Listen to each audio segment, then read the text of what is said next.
വാദിച്ചു കഴിഞ്ഞതിന് ശേഷം ഞാൻ പറഞ്ഞ അവസാനത്തെ പ്രവാചകൻ ആരാന്ന് ഞാൻ ചോദിച്ചപ്പോൾ അദ്ദേഹം പറഞ്ഞ ആരാ എന്ന് ചോദിച്ചു എൻ്റെ അടുത്ത്.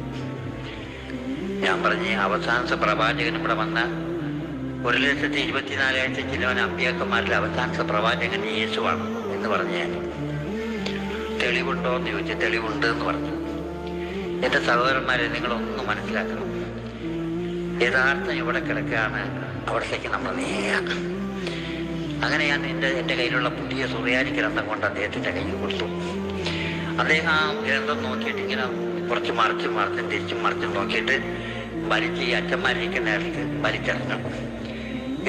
എറിഞ്ഞിട്ട് പറഞ്ഞു, എൻ്റെ അടുത്തുണ്ടോ യഥാർത്ഥ ഗ്രന്ഥം, ഈ മൈക്കിൻ്റെ അടുത്ത് വാ എന്ന് പറഞ്ഞപ്പോൾ ഞാൻ ആകെപ്പാടെ വെപ്രാളപ്പെട്ടു. ഇദ്ദേഹത്തിൻ്റെ ഇതാ സുറിയാനി കിട്ടാൻ.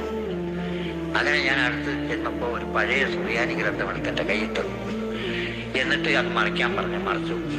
ഇത് സുറിയാനി ആണോ എന്ന് ചോദിച്ചാൽ അതേന്ന് പറഞ്ഞു. ഇത് ഞാൻ അടിച്ചതല്ലോ, ഇത് എത്ര രാജ്യത്ത് അടിക്കുന്നു? 3 രാജ്യത്ത്. എവിടെയൊക്കെയാണെന്ന് ചോദിച്ചു. അതായത് റോമിലും പോളണ്ടിലും സിറിയയിലും. ശരിയാണോ? അതെ. എന്നാലും 3ാമത്തെ പേജിൽ മറിച്ച് നോക്ക്, അതിൽ അവസാനത്തെ പ്രവാചകൻ ഏതാണെന്ന് അറിയാമെന്ന് പറഞ്ഞു.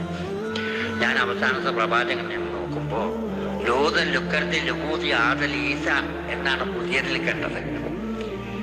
അവസാനത്തെ പ്രവാചകൻ അത് യേശുവാണ്.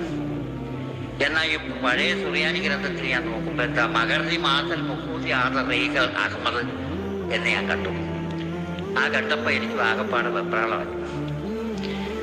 ഇവിടെ വന്ന 1,24,000 ചിലവൻ അമ്പ്യാക്കന്മാരുടെ അവസാനത്തെ നബി മുസ്തഫ മുഹമ്മദ് സല്ലല്ലാഹു അലൈഹി വസല്ലം തങ്ങളാണെന്നുള്ളതാണ് അതിൽ കാണുന്നത്. അഹമ്മദ് എന്നാണ് കാണുന്നത്. റസൂലുള്ളാഹി സല്ലല്ലാഹു അലൈഹി വസല്ലം തങ്ങളുടെ പേര് മുഹമ്മദ് എന്ന് കൂടുതൽ കാണുമില്ല സുറിയാനിയിൽ. ലക്കറിയാദൽ മുഹൂദി ആദൽ അഹമ്മദ് എന്നേ കാണുന്നുള്ളൂ. ഞാനത് ശരിക്കത് മനസ്സിലാക്കണം. അതിൽ ഞങ്ങൾ പരാജയപ്പെട്ടപ്പോൾ അദ്ദേഹം പറഞ്ഞു, ഇനി വല്ലതും ചോദിക്കാനുണ്ടോ? ഞാൻ ഒന്നുമില്ലെന്ന് പറഞ്ഞു. നിങ്ങൾ അച്ഛന്മാരുടെ അസോസിയേഷൻ സെക്രട്ടറി ജോൺ മുണ്ടയ്ക്കൻ